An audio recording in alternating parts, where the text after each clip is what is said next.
Y así es, chavitos, brothers y brothercitas, tempranito, aquí, domingo, el presidente Trump acaba de lanzar una amenaza literalmente existencial a Irán, brothers. Y es algo que yo vengo diciendo que tiene que hacer desde el principio.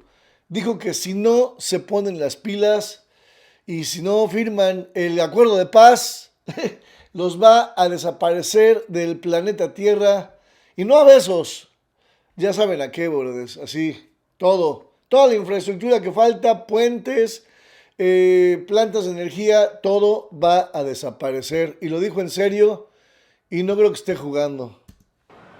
Yeah, guys, good morning. I just spoke with President Trump for about 20 minutes, and he told me if Iran does not sign this deal, the whole country is getting blown up. He went on to say that bridges and power plants will be targeted if Iran does not sign this agreement. The president telling me that U.S. Special Envoys Jared Kushner and Steve Witkoff are heading to Islamabad, Pakistan for meetings on Tuesday, possibly into Wednesday, to try and get this agreement across the finish line. The president telling Fox News this is a very simple deal, but this is the last chance for the Iranians. The president very clear in our conversation that he is not making the same mistake that President Obama made, giving cash to the Iranians and allowing them to continue a nuclear program. The deal on the table is to reopen the Strait of Hormuz to ensure that the Iranians do not have this highly enriched uranium that is buried deep underground after Operation Midnight Hammer last summer. And again, the president telling Fox News that the entire country will be blown up. Bridges and power plants will be targeted if the Iranians do not sign this agreement. Esto está cañón, brothers, porque lo que va a pasar es esto. El martes o miércoles que vayan a hablar, que todos los de Trump que vayan a Irán a hablar o donde hablen, lo único que va a pasar es que Irán va a decir, ok, vamos a abrir el Estrecho de Hormuz, vamos a estar bien. Le van a querer dar largas a Trump y no van a firmar ni más. Y van a volver a hacer lo mismo que hicieron esta vez. Si Trump no llega, o los que van a hablar y dicen, no, güey, no hay de que, órale, vas a abrir el estrecho, órale, vamos. No, tienes que firmar hoy. Y si no firmas, te vamos a deshacer mañana. O sea, no le pueden seguir dando largas porque Irán lo que quiere es eso.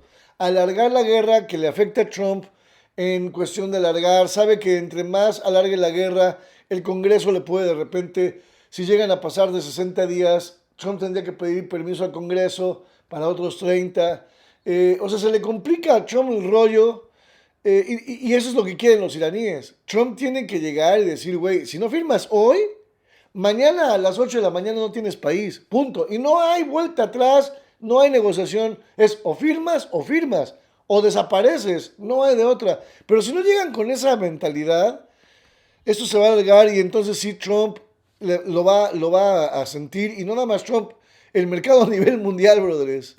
This is a significant development because we are in this less than 72-hour window before the ceasefire between the United States and Iran expires. And the president has given the Iranians an opportunity for an off-ramp, an olive branch he is extending to the Iranian regime to avoid this region going back into war. And the president said the United States military is prepared. He said the U.S. has massive amounts of ammunition, even better munitions than they had in the opening days of Operation Epic Fury, to use against the Iranian regime, to target a variety of different positions across their country if they are not willing to make this good faith deal. And again, he tells Fox News that his special envoys are headed to the Middle East, and they are going to try and get this deal across the finish line. But this is in the hands of the Iranians, if they are willing to make a good faith agreement. And if they are not, the president has indicated there will be significant strikes against the Iranian regime in response if this diplomatic effort does not succeed. Brothers, quiero saber ustedes en los comentarios qué piensan. ¿Creen que los iraníes van a decir, ok, ya hay que doblar las manitas, ya nos ganaron, ya bla, bla? O sea, ¿ustedes creen que va a pasar eso? Yo creo que Trump de plano, güey, o sea, tiene que realmente desaparecerlos del planeta Tierra. O sea, estos tipos nada más, lo único que entienden es destrucción y trancazos. Nada más. No puedes llegar con un, literal, la exageración va a ser, la comparación va a ser exagerada, pero no puedes llegar con un cavernícola, güey, a hablarle de matemáticas. O sea, literalmente, no puedes. Y así son. The president talked about the Strait of Hormuz and these violations of the ceasefire that were conducted by the Iranians yesterday. President Trump telling me about how they're using these small vessels to fire on ships in the Strait of Hormuz, but they're just using small ammunition. And despite the fact that they're not doing much damage, it's an indication that they are violating the ceasefire.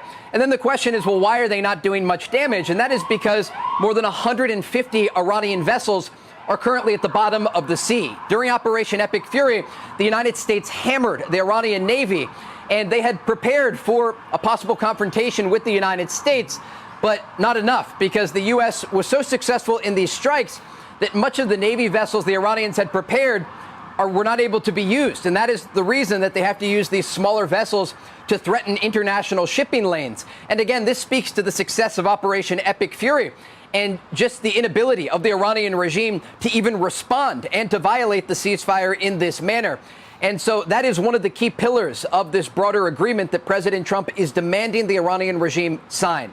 They are going to keep open the Strait of Hormuz. They are going to release that highly enriched uranium that is buried deep underground in the aftermath of those U.S. strikes last summer. And they're going to stop threatening U.S. forces across the region, the president tells me, or the Iranians are going to pay a heavy price. And that price is going to come at their power plants, their bridges, and the remaining infrastructure belonging to the Iranian regime. The president said right now there is a divide between the hardliners and the more moderates within the Iranian political leadership that remains. Remember, in the opening strikes of Operation Epic Fury, the United States and Israel took out the command structure of the Iranian regime. Iran's supreme leader, the Ayatollah Khamenei, was taken out in an airstrike along with his top advisors. The Iranians were in disarray in these moments after Operation Epic Fury began because they were hit even harder than anyone in the region believed they were going to be hit.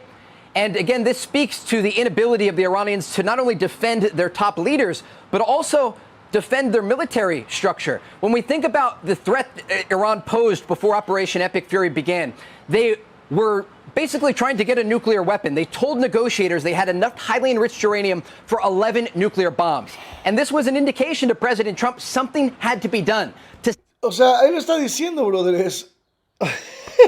Los iraníes tenían uranio para crear 11 armas nucleares. O sea, con eso destrozan el planeta, güey. Y la gente sigue diciendo que ¿por qué los ataca? Siguen tratando a Irán como que es el bueno de la historia. No manchen, güey. Stop this regime from obtaining a nuclear weapon. But remember, you have this threat from the Iranians that also includes ballistic missiles and drones. And as part of Operation Epic Fury, President Trump ordered strikes against the production facilities of the Iranian regime, hammering their ballistic missile production centers and the drone centers that were used to target U.S. forces and allies across the Middle East. And now President Trump tells me that bridges and power plants are back on the target list for the United States. And if Iran does not sign this agreement in Islamabad this coming week, the president will order strikes, he tells me, against power plants and bridges inside of Iran. This will be a major escalation. But the president told me, and he is expected, we also learned in that conversation, to release basically a letter today to the Iranians with this tough talk, letting them know what is at risk for their regime if they do not make a good faith agreement. The president told me this tough talk is the only thing the Iranians understand. They don't understand the traditional diplomacy and dialogue of the region. They understand firepower, the firepower that belongs to the United States military. And President Trump again told me they have massive amounts of ammunition prepared. If the Iranians are not willing to make that good faith agreement, they are going to hammer the regime, targeting those bridges, power plants, and what is left of the IRGC military infrastructure.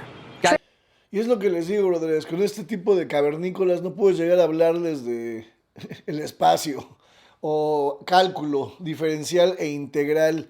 O sea, no puedes hablarles ni de sumas, güey. Entonces, es como dice Trump, tienes que hablarles con el lenguaje rudo de que te voy a pulverizar, güey.